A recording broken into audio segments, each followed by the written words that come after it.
नमस्कार मित्रांनो. तर तू ही रे माझा मितवा या मालिकेच्या 27 ऑगस्टच्या एपिसोडमध्ये आपल्याला असं बघायला मिळतंय की फायनली अर्णव ईश्वरी एकमेकांना प्रपोज करतात. ईश्वरी स्टेजवर जाते आणि गाणं गात अर्णवला प्रपोज करते. थोड्या वेळाने सगळे पाहुणे जातात. अर्णव ईश्वरी बाहेर येतात. अर्णव ईश्वरीला म्हणतो, मला तुला काहीतरी सांगायचे. ईश्वरी म्हणते, सांगा. अर्णव ईश्वरीला डोळे बंद करायला सांगतो आणि गुडघ्यावर बसतो. अर्णवने अंगठी आपल्या हातात ठेवलेली असते आणि तो ईश्वरीला प्रपोज करणार तेवढ्यात त्याला फोन येतो. अर्णव ताडकन उभा राहतो आणि त्याच्या हातातली अंगठी खाली पडते. ईश्वरीलाही कळतं की काहीतरी सिरियस झाले. ईश्वरी खाली बघत नाही आणि अर्णवला काय झाले ते विचारते. आता अर्णवने एवढी मोठी डील तर पूर्ण केली, पण त्या डीलचा फायदा झाला नसेल तर अर्णवचं खूप मोठं नुकसान होणार आहे. त्याला घर रिकामं करावं लागणार आणि तो फोन त्या संदर्भात तर नसेल ना. आणि तसं झालं तर वल्लरी, आकाश, नम्रता सगळेच त्याच्या अपोजिट आहेत. आता अर्णवचं काही खरं नाही. अर्णव या सगळ्यातून कसा उभा राहतोय ते बघणंही तेवढंच इंटरेस्टिंग असेल.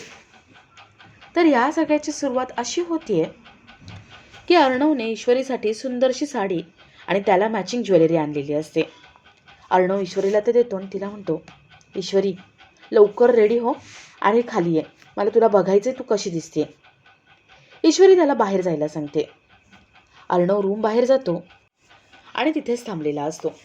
कधी एकदा ईश्वरी रेडी होऊन बाहेर येते आणि कधी आपण तिला बघतोय असं त्याला झालेलं असतं. तर इथे ईश्वरी आतमध्ये अर्णवला कसं प्रपोज करायचं याची प्रॅक्टिस करत असते. अर्णव ईश्वरीला आवरलंय का म्हणून आवाज देतो. अर्धा तास झालेला असतो. ईश्वरी ओरडते आणि त्याला खाली जायला सांगते. अर्णव इथे खाली येतो.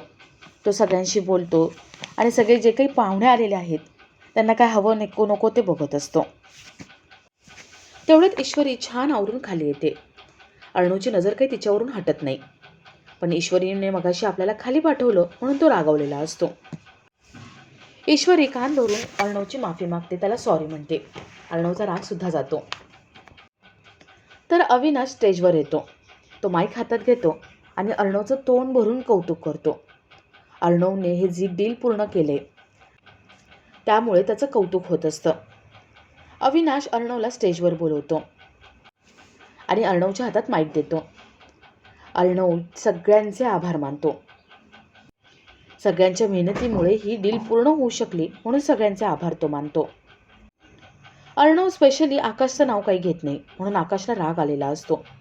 त्याला वाटत असतं की नम्रता बोलते ते खरं आहे. अर्णव सगळ्यांचे आभार मानतो. आपल्या आईने किती मेहनत घेतली या कपड्यांसाठी आणि तिच्यामुळे आपण इन्स्पायर होऊन ही कंपनी उघडली याबद्दल सांगतो. थोड्या वेळाने केक कट करण्याची वेळ येते. अविनाश, अंजली अर्णवला केक कट करायला सांगतात. अर्णव म्हणतो, मला इथे एका स्पेशल व्यक्तीचं नाव घ्यायचे जिच्यामुळे हे सगळं शक्य झाले. सगळे माझ्या अपोज होते पण त्यावेळेस ईश्वरीने माझी साथ दिली.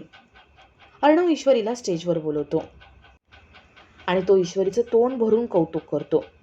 ईश्वरीने साथ दिली, ती कंपनीमध्ये आली, जागली, आपल्यासोबत काम केलं म्हणून तिचं कौतुक करतो.